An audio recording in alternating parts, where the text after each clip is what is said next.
बरसाने में गुलाब नाम का एक निर्धन व्यक्ति रहता था। गुलाब पढ़ा लिखा कुछ नहीं था, पर सारंगी अच्छी बजा लेता था। श्री राधा रानी के मंदिर के प्रांगण में जब भी पदगान हुआ करता था, उसमें वह सारंगी बजाया करता था। यही उसकी आजीविका थी। उसकी एक छोटी लड़की थी। जब गुलाब मंदिर में सारंगी बजाता तो लड़की नृत्य करती थी। उसका नृत्य देखने के लिए लोग स्तंभ की भांति खड़े हो जाते। गुलाब ने बड़े प्रेम से उसका नाम राधा रखा था। वह दिन आते देर न लगी जब लोग उससे कहने लगे, गुलाब लड़की बड़ी हो गई है, अब उसका विवाह कर दे। राधा केवल गुलाब की बेटी न थी, वह पूरे बरसाने की बेटी थी। सभी उससे बहुत प्यार करते। जब भी कोई गुलाब से उसकी शादी करवाने को कहता, उसका एक ही उत्तर होता, शादी करूं कैसे? शादी के लिए तो पैसे चाहिए ना। एक दिन श्री जी के मंदिर के कुछ गोस्वामियों ने कहा, गुलाब तू पैसों की क्यों चिंता करता है? उसकी व्यवस्था श्री जी करेंगी। तू लड़का तो देख। जल्दी ही अच्छा लड़का मिल गया। श्री जी ने कृपा करी। पूरे बरसाने ने गुलाब को उसकी बेटी के विवाह में सहायता करी।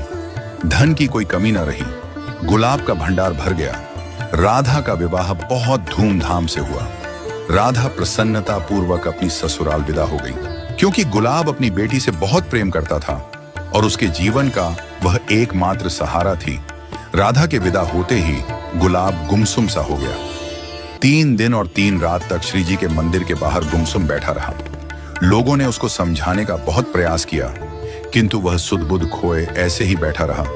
न कुछ खाता था, न पीता था, बस हर पल राधा राधा ही रटता रहता था। चौथे दिन जब वह श्री जी के मंदिर के बाहर गुमसुम बैठा था, तो एकदम उसके कानों में एक आवाज आई, बाबा बाबा, मैं आ गई। सारंगी नहीं बजाओगे, मैं नाचूंगी।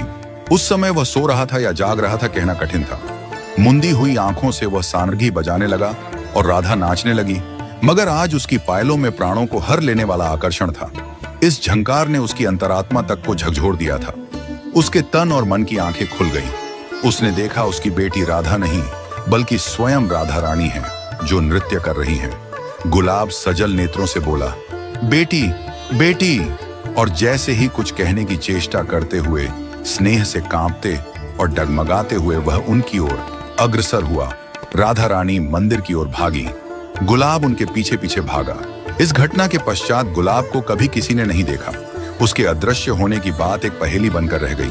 कई दिनों तक जब गुलाब का कोई पता नहीं चला, तो सभी ने उसको मृत मान लिया।